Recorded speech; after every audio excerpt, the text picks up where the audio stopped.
Just letting you know, I'm kind of playing around with IG Live and YouTube Live. I also have my podcast. I also use an app called Noom that has like a live interactive kind of broadcasting feature where I can bring in guests. It's a lot, for someone. I'm really busy. I have kids. I live an active life. I'm just trying to figure it out. But for now, here we are. ADHD Over is live now. One of the reasons why I started, to want to do these lives is because I'm about to release my book, ADHD is Over. Here's a physical copy of the book. Really proud of what I did here because it's 10 years of research packed into this power punch, 150 pages. So every day I live, breathe, think about ADHD. People send me articles, studies, I get comments, I get emails, posts. There's a lot of information coming my way. So I've been steeped in ADHD research for 10 years. And unlike a lot of the ADHD influencers, the content creators, a lot of the experts, doctors, psychiatrists, psychologists who I would describe as jump head into the current narrative, right? I call it the loudest narrative because it has the biggest bullhorn. And the biggest bullhorn is usually supported by the biggest interest groups with financial power. So the loudest narrative and the most readily available narrative most of the time, doesn't equate the truth, like the full truth, right? Whenever there's conflict of interest, whenever there's financial interests, we have to question everything. We have to, because if we blindly jump in to believe the loudest narrative, what does the loudest mean? Well, imagine somebody standing on a street corner on top of a crate with a bullhorn saying something that sounds so convincing and it's so loud, and he says it again and again and again and again. You might eventually believe the person and be like, hey, what they're saying is true. It's a loud bullhorn. He's confident. He's saying it again and again. He sounds convincing. Eventually you believe it's true, right? And it's interesting because I get that a lot from people who follow my movement. ADHD is Over, the podcast, especially right now, is the one that's been out for years. Say, oh, you just keep saying these things over and over, so then you believe them and you think it's true. But, I always say, hey, just because I say it's true, don't believe me. You still have to do your own research. You still have to run it past your own intuition, right? I'm just sharing my truth, what I found to be true for me. So I just want that to be a disclaimer. Second disclaimer, guys, is that, and this is my book, ADHD is Over, is coming out soon. The struggle is real. The label is not. What I mean by that, and of course it's kind of cheeky, right? That the struggles that we have with the behaviors that get labeled as symptoms and then with a disorder like ADHD, the struggle in life is real. Like, I never deny that. I would never tell anyone, like, you don't know what you're talking about. You don't struggle with anything. You're just lazy, whatever. Never. I just want that to be clear. But I also want to be clear that the label is made up. It's not real. What I mean by that is very simple. Your struggles, if you're someone right now that's like struggling with a relationship or work because of what you think is this thing called ADHD, which I'll get into, what it's not and what it is based on 10 years of research. I want you to know that a label has been made up. Let me just get rid of this. A label like ADHD was voted on by 8 to 15.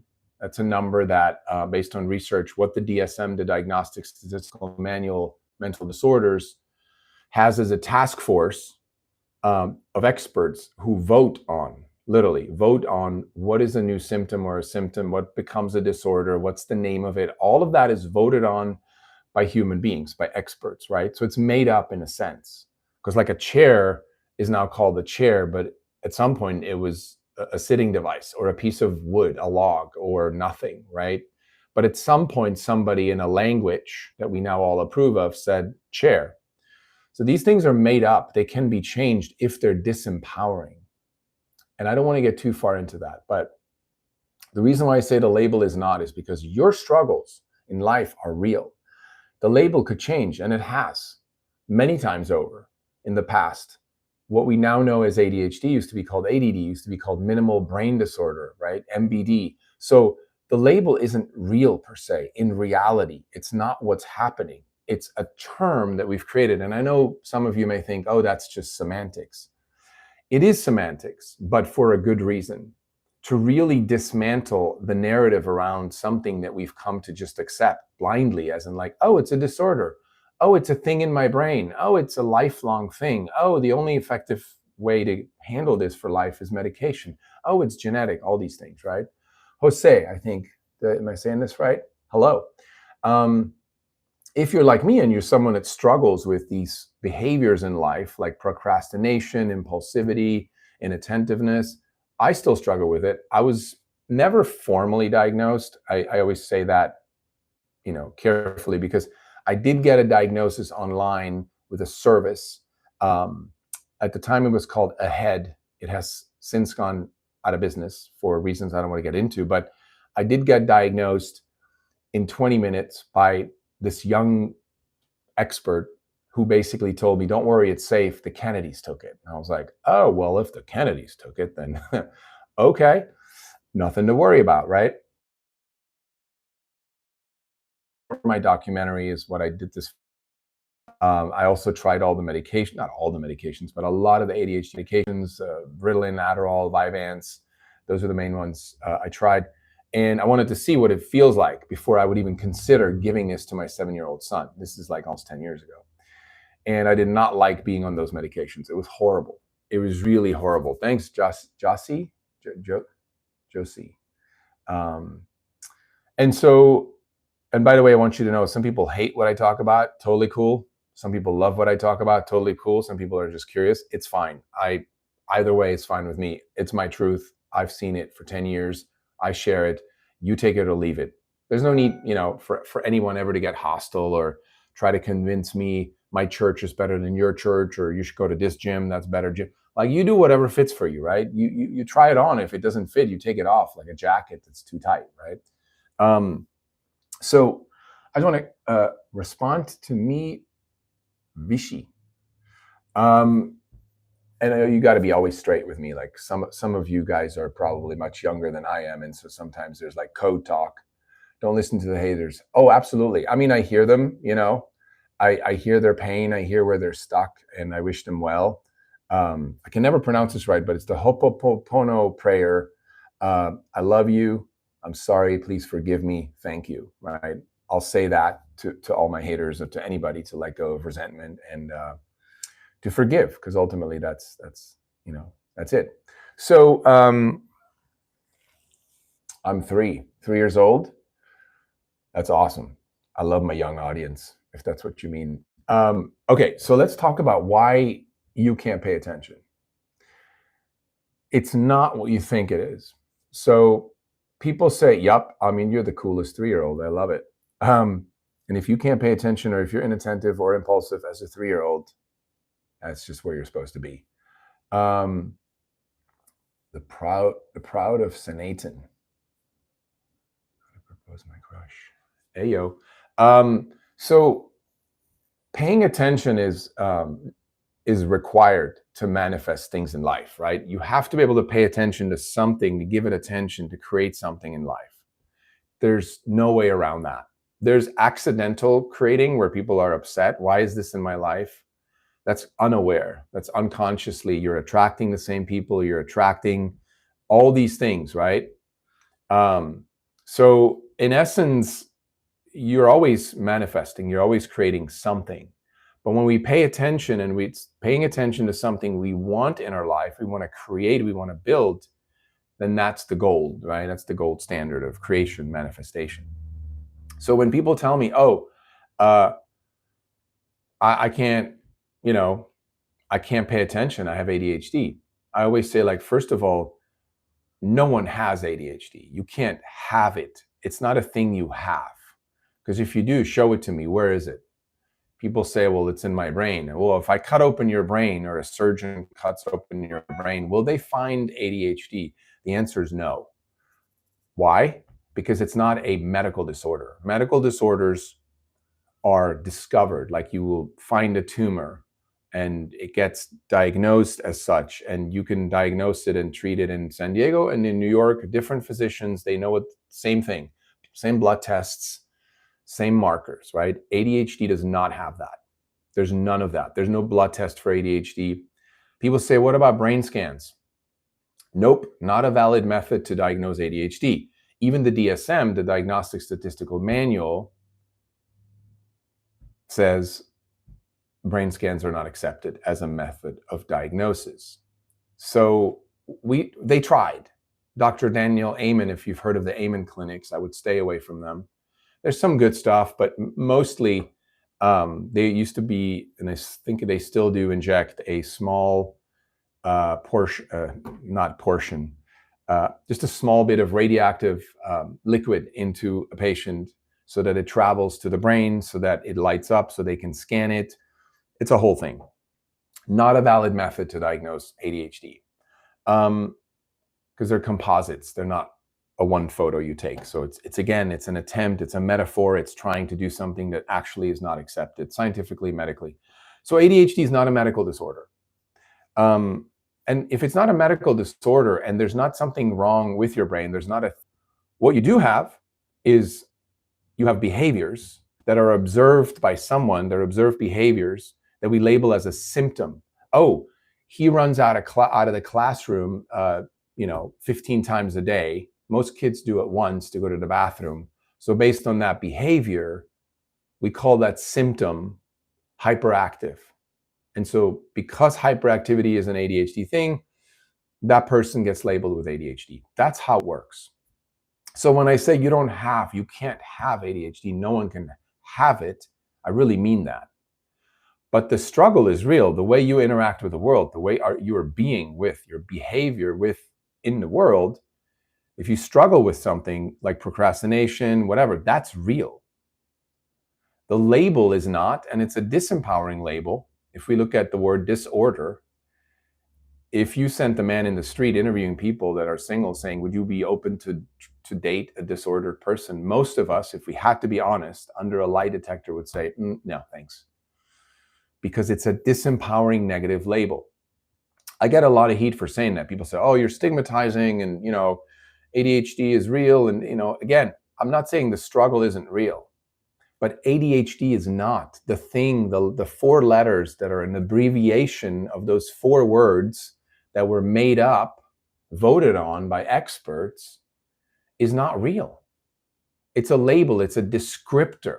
And here's the coolest thing, right? And I totally get it, guys. If it's boring, move on. There's nothing I get it. Sometimes I get bored listening to certain people. That's not much love, right? Go find something that's interesting to you, because then you're there, right? You're there contributing, you're focusing, you're taking it in. So all good, but I appreciate you guys checking it out. But I'm going to continue. It's interesting because what ADHD does, as a disempowering label, is it tells kids 5, 6, 7 years old that they're broken, that your brain is not functioning as it should. It's not normal. Now, when we look at the norm, what's the norm?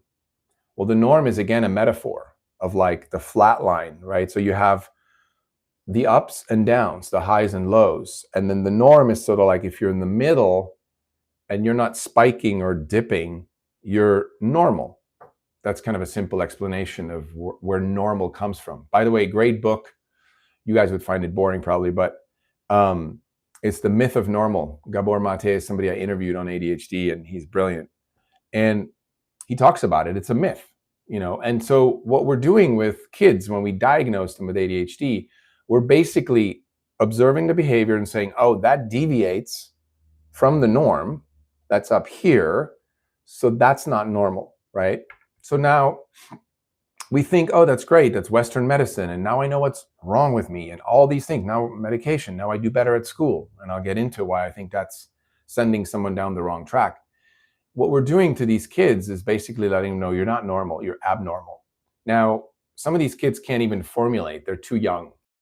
What dealing with depression, anxiety, insecurity, all of with depression, anxiety, insecurity, all of that stuff. A lot of that stuff comes from childhood. There's a study in the 80s, I believe, and the ACE study, and it was about determining that children with ADHD were the ones that, as children, had two or more ACEs, ACEs being an adverse childhood experience, two or more ACEs, ACEs being an adverse childhood experience like trauma, divorce, abuse, sexual abuse, physical abuse, drug, alcoholism, that stuff. So what that tells us is that childhood trauma really is something we need to look at as a main stressor to send the child's nervous system into this unsafety space where then they need to check out and be over there, not here. Be where the shiny thing is. Don't be here because it's boring. I want to be over there. It's more exciting. That all can be rewired. Everything can be rewired. Everything can be rewired.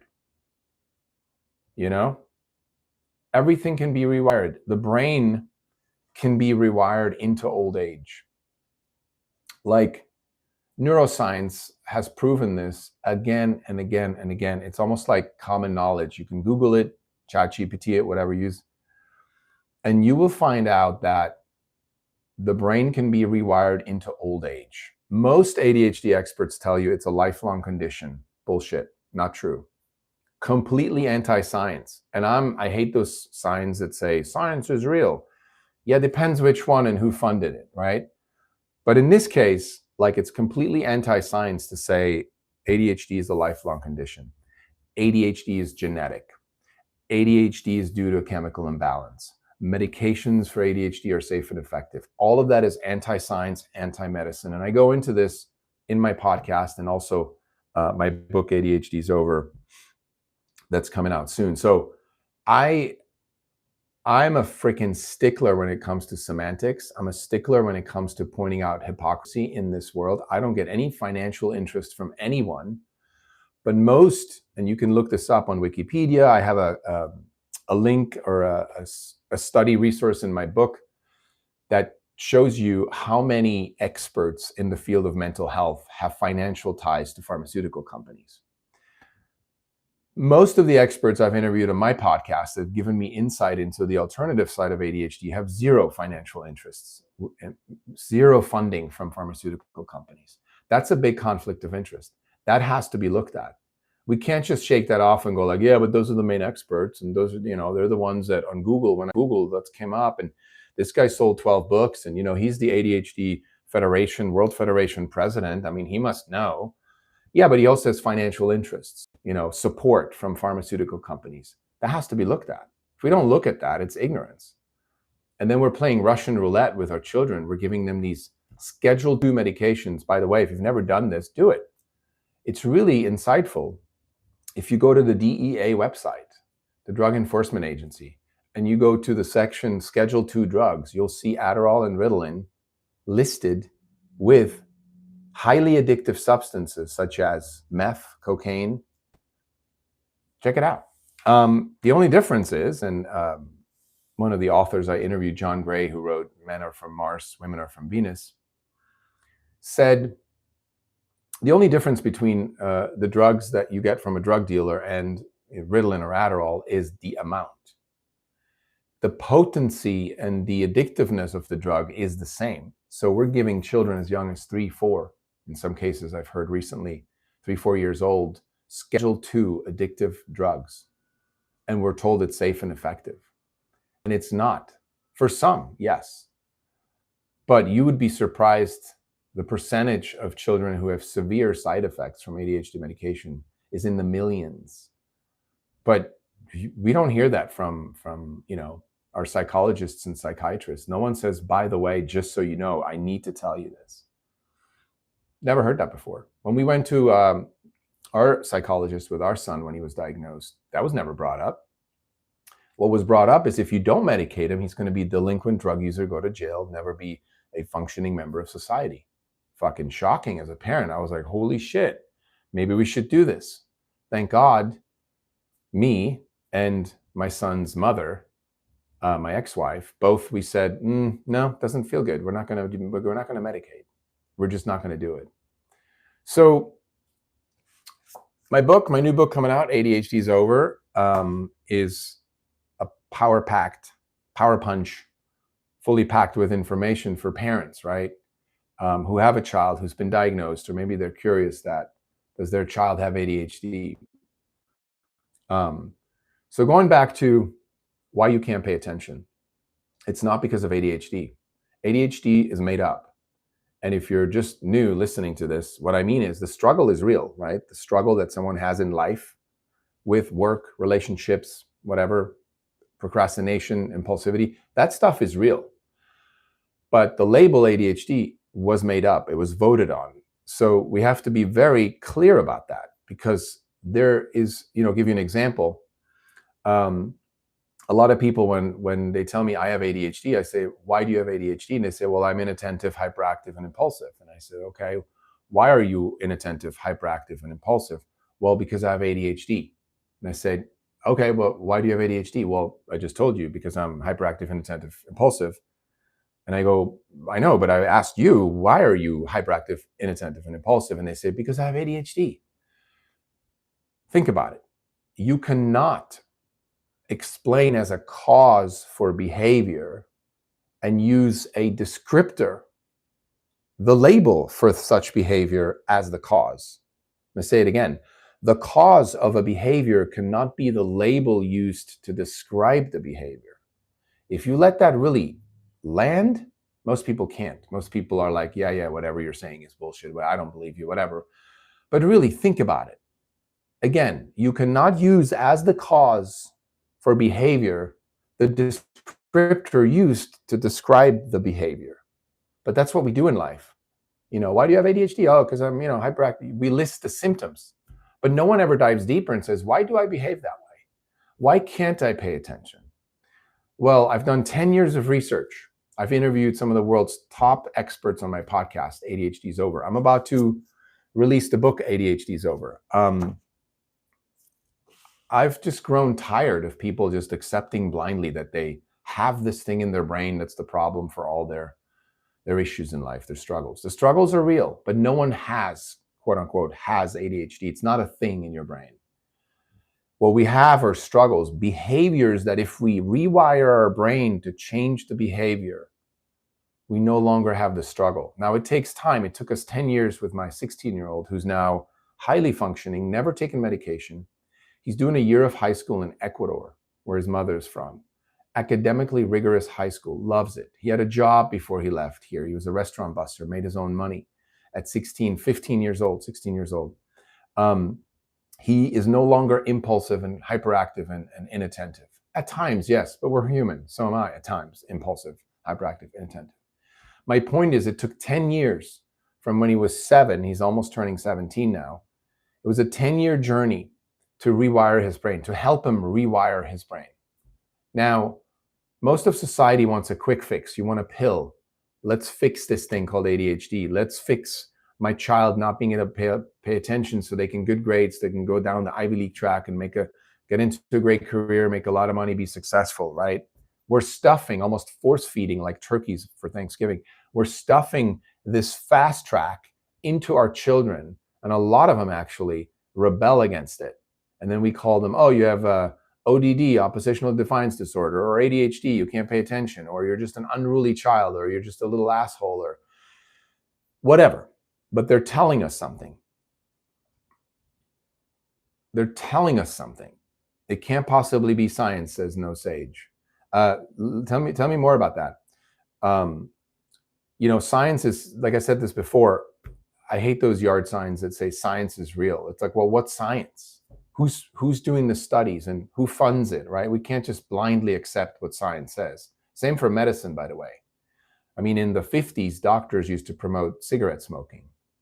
I'm just saying, like, we can't just blindly, because someone's wearing a white lab coat or they're saying, I am science, you can't question me. If you're going to tell me that you are science or science is real, I'm going to question you. I'm not going to question you because I'm an asshole or a conspiracy theorist, but because you're clearly not behaving the means that science was originally meant, right? It's almost like the innocent until proven guilty. But if you come and say like, no, you're guilty, or this is the truth, I'm going to be like, whoa, whoa, whoa, hold on. What about this? What about that? Let's see. It's dealing with something that can't be studied, internal states that can only be reported. It can only be subjective, and that's not the proof. Yeah, there we go. Thank you. You just pretty much summed up my book that's going to come out, ADHD is Over. The struggle is real, right? Because the struggle is the internal, the behavior, the wiring, the nervous system, and shows up externally. And we go, observing that behavior, labeling it with even a label called symptom, and then labeling it with a disorder, which is just a bunch of scientists and doctors that were sitting in a room, 8 to 15, depending on the version of the DSM, the Diagnostic Statistical Manual of Mental Disorders, and they voted on it. They're like, yep, that's a symptom. Yep, that's a,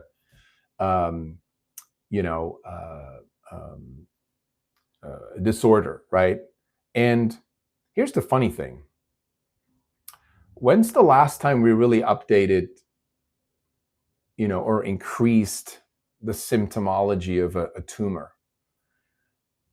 Probably not for a long time, because medical disorders are discovered. Psychiatric ones are invented.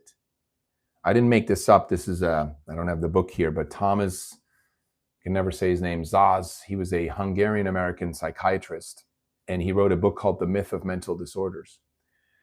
No, Sage, it sounds like you're somebody who's into that.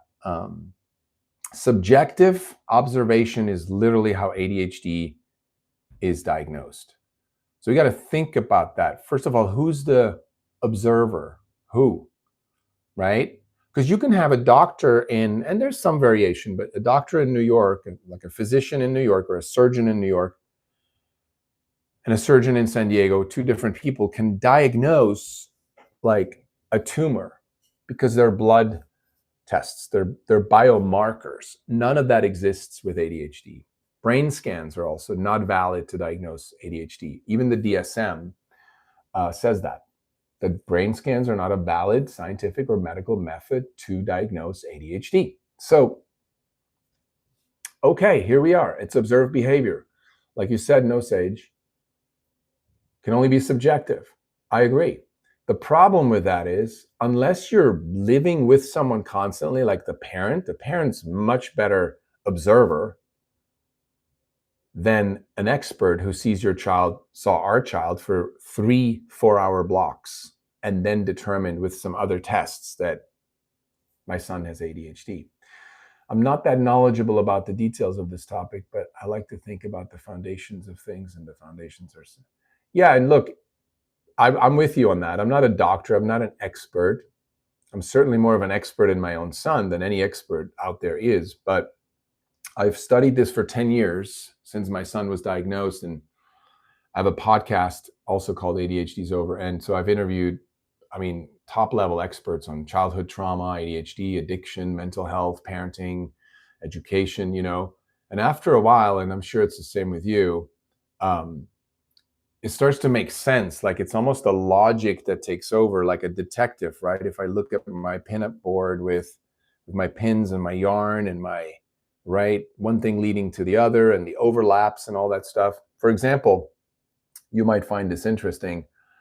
I interviewed Peter A. Levine, who is one of the top trauma, probably the top trauma expert in the world. He's getting older now, and he's taught a lot of other people that are coming up, under him. But I interviewed him for the documentary, and he gave me a diagram. He brought up it was so sweet. He's like in his 70s, and he brought this little diagram, and he says, I want you to have this. And you can look this up online. If you look up overlap between childhood trauma symptoms and ADHD symptoms, it's a 90% plus overlap. When's the last time you or I have seen a scientific study where the results were in the 90s, 90%? It is so rare. Most studies, it's like 55%, 60%, 70. When it's 90 plus percent, I I think we need to pay more attention. Um, my dog's barking. Um, we need to pay more attention. We need to say, wait a minute. So if it's 90 plus percent overlap, then is it possible that a lot of kids get diagnosed with ADHD, but really these are childhood like trauma symptoms and they just don't know how to release it? It's like a valve that, that we should release the stress, the trauma of a child. Like, why aren't we looking at that? Why are we denying that?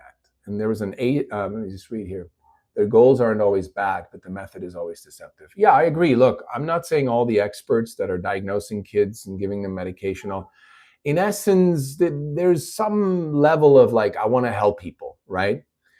I have a problem when experts blindly believe what they're taught in antiquated medical schools and scientific methods, and when they're fed, the sort of cherry-picked scientific studies that work for that narrative. That's when I have an issue. And that's why I've interviewed hundreds of experts that actually are very level-headed. They're very logical. You can discuss things with them. You can say, hey, this is the study that's, there's no arguing. There's no like, F you, or why are you questioning us? And this is the truth, and we're science. There's none of that. And I can usually energetically feel it when I watch a specific expert. I know if they're coming from a righteous place or a really open-minded, creative, let's create some solution place. And usually the ones that I avoid interviewing, the ones that are sort of the mainstream narrative experts that are pro-medication, pro-disorder, are very righteous. That's an experience I've had. Not all of them, but there is a righteousness even in their work and the way they present their books, the way they talk at if you don't know who Russell Barkley is, I invite you to Google him and listen to some of his talks. And then I invite you to listen to Gabor Mate's talks and feel the difference, see the difference. Anyway, the anti-male aspect of ADHD diagnosis and agendas can't be ignored too. The anti-male. I'm assuming what you're saying is sort of the trying to tell boys they shouldn't be boys, or they shouldn't be that active, or they shouldn't be rambunctious or play war with toy guns, that kind of thing is, I think, what you're talking about. There's a great movie. By the way, I'm loving this dialogue, No Sage. This is really cool. There's a movie, you've probably heard of it, the Waiting for Superman. No, was it Waiting for Superman?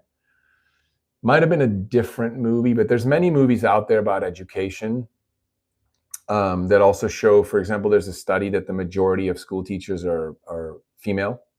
I should say women. I still believe in those two terms, female, women, men, male. Yes, there's they, transgender, whatever. You label yourself as whatever you want, but don't tell me how to address you. If you look like a man or a woman, I may say that. And if you're like, oh, I identify as a woman. Oh, okay.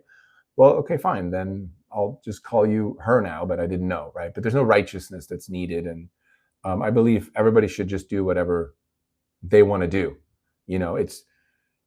It's you looking yourself in the mirror at night by yourself, knowing if you're fulfilled or happy, or if you're doing something, if you're creating an identity because you're rebelling against something, or you're unhappy, or you're confused, whatever. Like, the truth.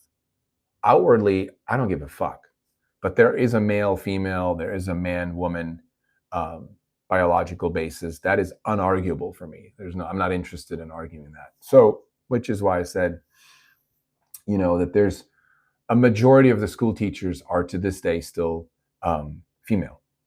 And there's an argument there that a lot of that sort of like pushing down, suppressing the boys also comes from some of that. Not all of it. There's some great teachers, and then there's just a lot of not good teachers too, So, but that's all of those things, in my opinion, are not the cause for ADHD. They exacerbate a certain, experience, behavior, objective, subjective observations. Yes. People always say like, oh, you've researched it for 10 years. What's the cause? Well, in my book, I go into this in the end, and the conclusion that I've come to in 10 years, and I'm open to adjust it in the future, is that Stress and trauma are the two, if we want culprits, right? We always want to be like, that's the cause, that's the bad guy, like cancer. What, you know, we want to know what causes cancer. We want to know who to point the finger at. If I had to point the finger at, and I'm only doing it for this exercise, it would be trauma and stress. Trauma being unhealed wounds. All traumas are caused by stressors in the environment. A stressor is something that basically attacks a human system, the nervous system, right? That eventually wires a brain a certain way to protect itself, to protect the human. It's learned behavior. And the stressor is what activates it. It turns it on. It's not a gene. That's why we say ADHD is not genetic. That's a half truth.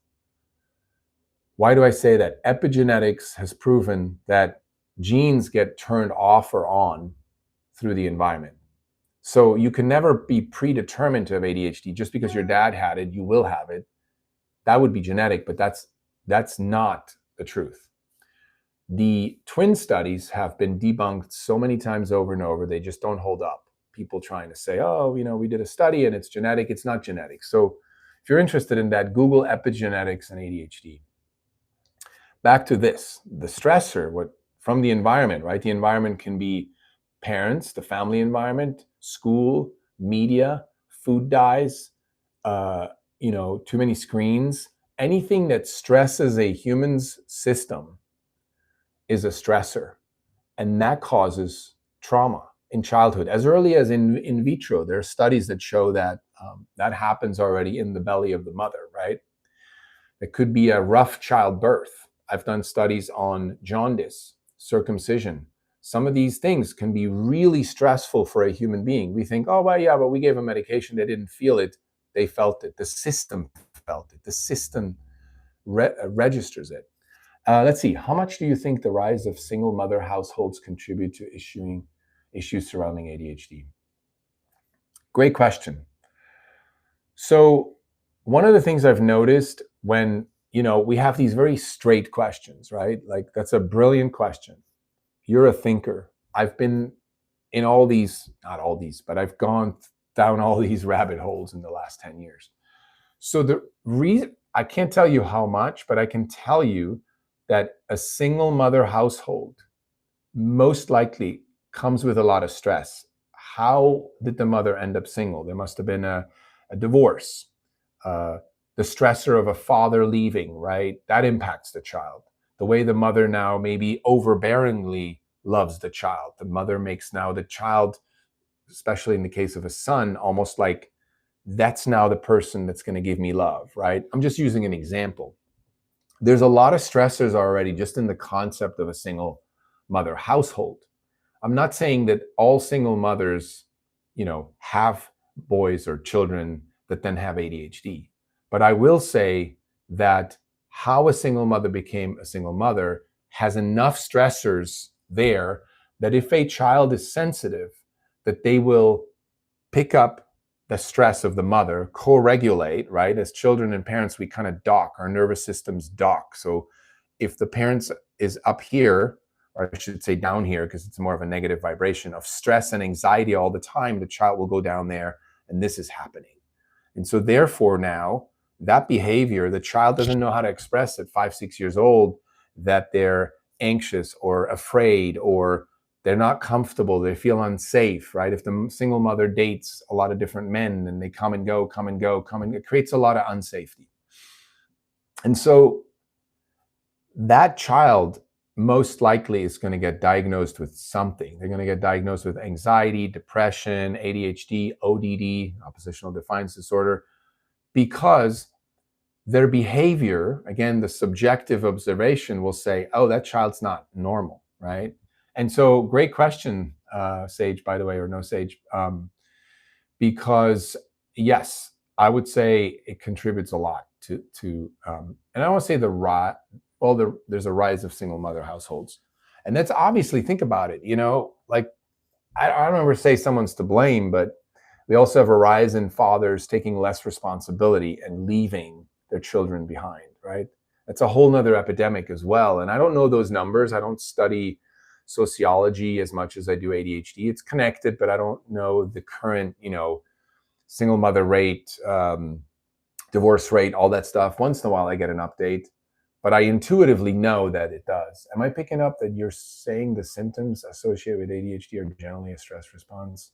The symptoms, yes, they're a coping mechanism. So stress response are the exact words of Erica Commissar that I interviewed. She's a brilliant psychologist out of New York.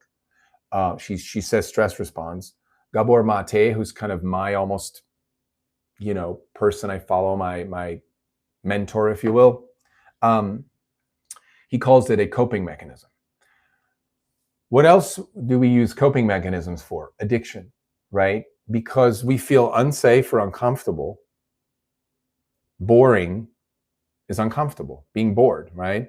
Unsafe is you're not sure, you're walking on eggshells with your parents, you're like not sure, am I going to get love or, right, punishment?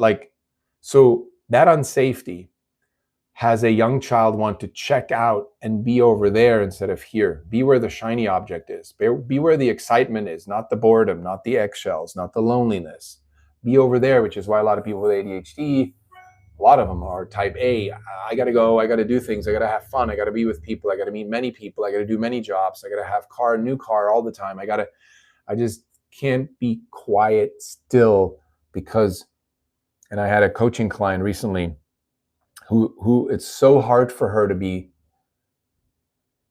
calm, slow, and quiet because she is afraid that what she's going to discover about herself is dark. That's a theme, lots of us. That's a struggle lots of us have. It's because we've been going so fast, we've been distracting for so long, we can't stop and be uncomfortable or even feel unsafety. Because most of us are not unsafe, but it's the childhood feeling of unsafety, right? So I would definitely not blame the mothers as much as the fathers. I never blame anyone. Women aren't completely innocent in all this, but we as men are you ultimately responsible in society? Yeah, look, here's what I would say. I agree with you. It takes two to tango in any relationship, right? We should never blame a group like fathers, men. When women say men are all this, that's a big red flag when I talk to somebody and they're like, well, men always da da da da. I'm like, interesting. Because what we do is when we label and blame a whole group of people, we're actually avoiding having to deal with the individual males or females that we've had issues with. We haven't resolved that for us. Usually it's childhood. It's women having issues with their father. So they just would rather blame all males so that they don't have to face the fact that there's some work to be done, some healing work around their father wound or mother wound, right? So I agree with you.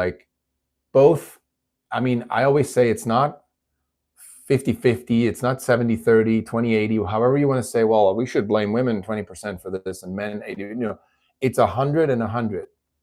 And I agree with you. One of my mentors, Brett Jones out of Australia, he is a relationship coach and I've been mentored by him for years. And he always said, for us men, when in doubt, we go first. Meaning we take responsibility first. We own it. We lead from love, right? Any woman can at any point say that's too much leadership. I want to lead my own. Great. That's okay. But as men, we essentially have the wiring and the genetic makeup and the masculine energy when used constructively and coming from love to lead and to protect, right? And so women who allow themselves to be in their feminine, we both have both energies. But women who drop into their true feminine want men who are in their masculine leading from love, right?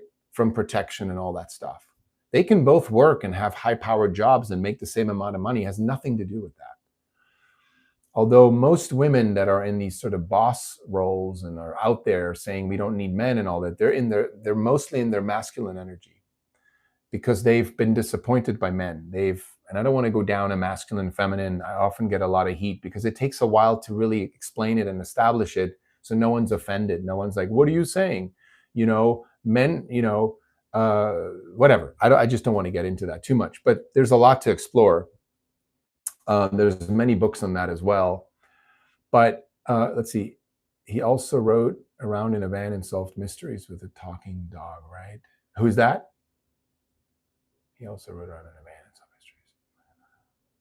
I wonder who you're referring to. Yeah, so that was a great question, right? I would say, again, if you're interested, my book should be out in 3 weeks. You can get it on Amazon. It's called ADHD is Over. Ebook and printed version. I'll do an audiobook. You said Fred Jones. Oh, Brett Jones, Brett. Not Fred Jones. Are you talking about, yeah, Fred. Can't think of it. You're talking about, yeah. I can't think of it, but the van, the dog, I get it. Yeah, so my conclusion so far, and that's all I'm asking from science and medicine, just add the word so far. Just say, here, this is what we found so far. That's it. And I'm actually really impressed by the CDC, and I think it's the CDC. I'm just going to see if I can find it. There is a quote on their website that actually contradicts most of the pro-medication, pro-disorder experts that supposedly, it's the National Institute of Health. Well, no, I'll read you all three. And this is when the chapter 11 is what causes ADHD. And I wanted to make a point that even though most of these experts act as if this is it, this is the truth, and that's how they show up for parents. Scooby-Doo, yeah. Thank you. The American Psychiatric Association says scientists have not yet identified the specific causes of ADHD. This is recently on their website. Here's the CDC. The causes and risk factors for ADHD are unknown. This is the CDC recently. The National Institute of Health. Finally, after years of clinical research and experience with ADHD, our knowledge about the cause or causes of ADHD remains largely speculative. I wanted to print this. I put this in chapter 11. I wanted to have this so parents can read it and go, oh, wait a minute. But all the experts that are often trained by those organizations or sit on the boards or are responsible to create the diagnostic manual that, clinicians around the world use to diagnose people with ADHD, they're all saying largely speculative, unknown. But then why are you telling me or pretending that you know and that I should take this medication because then it does that? And then it's like, so it's a bunch of baloney. I'm sorry to say that. It really is not baloney. I'll take that back. It's pretentious, it's ignorant, and it's hypocritical, and it's just not aligned with science and medicine. So that's why I'm telling parents, ask the tough questions. Take this book to your physician or psychiatrist or psychologist before you put your kid on medication. Highlight the things I tell you that are backed up by science and studies and ask them. And here's the cool thing. Watch their reactions. You'll know as a parent who knows your child. If you have someone in front of you who then starts to kind of spin and be like, well, I mean, if you're going to question us or, well, I'm the doctor or we know, blah, blah, blah, then you can just go back to this and say, no, I just wanted to know, I just wanted you to answer some questions. And if you don't know them, it's okay. But I want to know before I give my child medication that I'm not dealing with largely speculative, as the National Institute of Mental Health says. I don't want to speculate around giving my child Schedule II highly addictive drugs that are listed with meth, cocaine, Ritalin, Adderall. They're in the same list. It wouldn't surprise me eventually that they will lobby to take it out of there, because when I read it, I was like, you got to be kidding me. That's one of the most obvious giveaways. Let's see. No, say they don't like Tough questions. Medical, psychological related professionals, in my experience, take it as an insult when they're asked to justify the rights. Oh man, you're nailing it.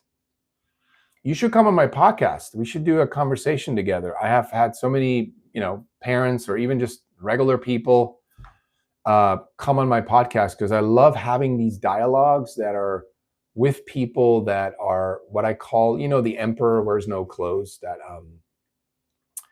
based on the emperor's new clothes, that fairy tale or tale. I think it was Hans Christian Andersen who wrote it, and then there's a book called The Emperor Wears No Clothes by Jack Herer, who was a big cannabis proponent, activist, or is still. Not sure if he passed away. And then in my book, I call the chapter "The Emperor Has No ADHD." And the reason why I bring this up is because I love having these conversations when two like-minded people are like, yeah, isn't it funny how that's hypocritical? And isn't it, like you're saying, isn't it interesting how they take it as an insult? They take it personal. They feel it's an attack on their character, when in fact you're just questioning something that they're peddling out there to parents, right? When it has potential dangerous side effects. And we're just questioning, and they take it personal. They're saying, you're questioning me. You're questioning science, right? It's like, yeah, I am, because I have every right to before I play Russian roulette with my child, giving him medication or her medication, right? It's like, so yeah, I've definitely gotten a lot of that pushback. And I mentioned this in my book too. I've had lots of experts who sort of almost mildly threaten me that, oh, well, you know, what you have is disinformation and it's hurting people. No, it's not. Like, who are you, the unofficially unappointed savior and protector of other people? I mean, yeah, I think you feel that way because you're used to dealing with a bunch of dependent humans who you've conditioned to depend on you and your medications and your truths, right? So they don't know what's happening. I'm interested in guiding and helping people to become independent, autonomous thinkers. So when they hear something like, hey, you don't need to take a label, you don't need to be diagnosed, you can just say, I struggle with these things. I'm going to look into alternative ways to rewire my brain, to calm my system down, to change my behaviors so I have less of a struggle with them, right? That's it. And then I get hate mail that says, like, you're telling people not to be diagnosed, you're telling them to unlabel themselves, and that's dangerous. They're adults. I mean, I don't, if I tell people, hey, jumping off of an apartment building into a pool during a frat party is fun, could be dangerous. Think about it before you do it, but just know that some people do it. Some people have gotten hurt. Then I'm being considered dangerous because I'm describing both sides, of a situation.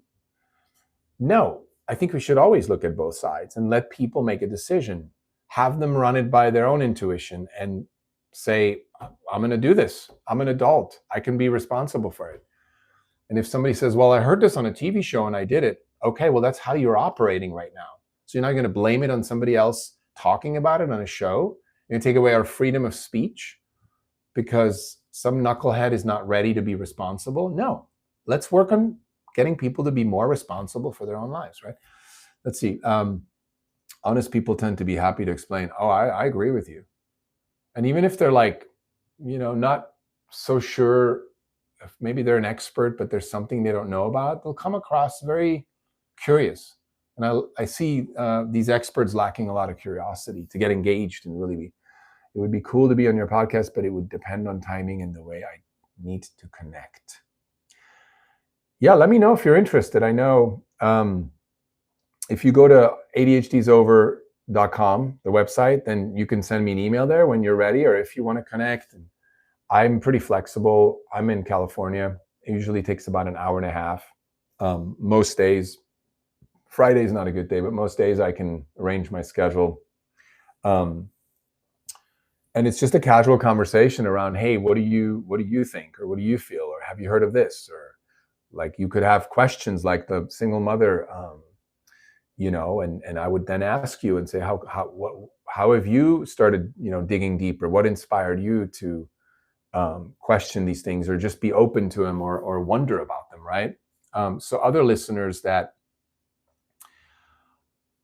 are questioners may get some courage to vocalize, because I know a lot of people that I talk to, they wouldn't come on the podcast, or they wouldn't do it in public in a bigger group where they question things. And I'm like, wow, that's great. That's how I started. But they're afraid to say it. They're afraid to be cut down. They're afraid to be, again, the emperor has no ADHD. They're afraid to be the little child in the crowd that yells, hey, the emperor is not wearing any clothes. And everyone's like, what are you talking about? Don't say that. Shut up. There's a tall poppy syndrome. I don't know if you've heard of this. I think it's a metaphor out of Australia that if you're the tall poppy in the field of poppies, they cut them down to make them all, to not have them stick out.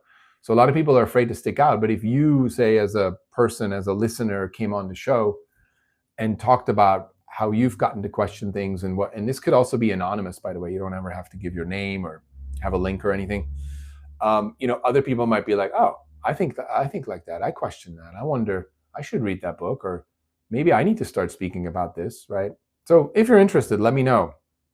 It's just been really beautiful and inspiring to have a what I call a constructive, kind of curious conversation around ADHD. And even if you had said, hey, I have ADHD and I take medications, and I don't like that you're saying medications are dangerous, because they're not, but if you're still open to talk about it, like, I love talking about it. This is not a one size fits all.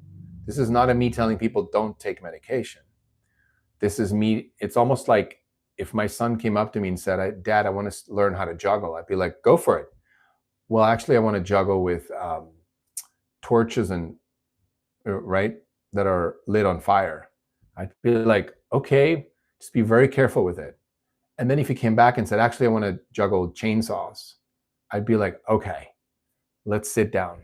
To me, ADHD medication is like juggling with chainsaws, not balls or torches. Even a torch, you could, fire, you can put it out real quick. It's doable. Medication to me is like juggling chainsaws. And if that was going to be my son's passion and he wanted to do that, I would sit down with him and we would talk about all the pros and cons. And I would really want him to be clear. You choose, but be informed, right? It's my job as a parent. The real ones respect that anyway. LOL, maybe it's selfish or prideful on my part, but I enjoy being a tall poppy and always have. That's great, man. Same here. Absolutely. And you know what? It's a process. Like, for me, I still have this looking good, or, there's that book, The Subtle Art of Not Giving a Fuck. I still give a fuck, sometimes too much. And I catch myself and I go, you know what? Who cares? Just speak your truth. And I'm starting to do that more. This movement has helped me, right, on the podcast. In public, sometimes I still get flustered when I have these very brainy, science-driven people who are just like, ADHD is real, medication is not dangerous, here's a study, I just kind of, but I'm learning to just kind of let that be there and just be like, that's not what I've seen in the studies. That's one of the studies, or some of the studies, but there's a lot of contrary evidence, right? But my point being, anyway, you said the real ones respect that anyway. Yeah. That's why we're getting along. The people that I respect are the tall poppies. I don't like, I'm a recovering people pleaser, which is also, again, from childhood trauma, trying to not rock the boat. I'd rather walk on eggshells than rock the boat and get lots of anger shot my way with cannons. So therefore, let's just please everybody and don't please myself, right? So I've had to learn to put myself first. I'm still learning that right now. I'm in a relationship where I had to pull back and go okay, what do I really want? What do I really like? What do I need? Where do I need to set boundaries? Because that was never taught to me. That was never modeled. I mean, I had a father, but he was very emotionally unavailable. He was very checked out.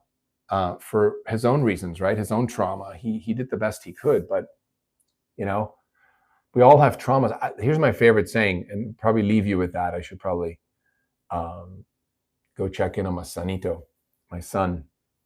Um, he's 13, he's 14, and he's sleeping in. So, it's not, don't think I have like a 3-year-old and I've abandoned him for 60 minutes and I'm trying to be the good dad here. Um, but yeah, it's just a matter of not abandoning ourselves, of putting ourselves first. Maybe our culture ought to do better and not belittling people who are proven wrong, and being more humble when proven wrong. It stinks, but being proven wrong helps us be right later. Yeah, no, I agree with you. That's a very interesting take. And I always say, when we talk about culture or people or the community or this group, we can't really change that, right? When so many people tell me like, oh yeah, well, society needs to change, education needs to change. Yes, but that's going to be a result of the individuals changing. Like Gandhi is my favorite quote because of that. Lots of people love that quote, but they're not really tapped into what that actually means. Or they know what it means, but they're not doing it. They're not living it, right? So be the change you want to see in the world means you want to see less of that, be less of that. Because you can't see it. It takes one to know one. We can't see something out there in a group that we deem as wrong if we're not also seeing it in ourselves, even unconsciously.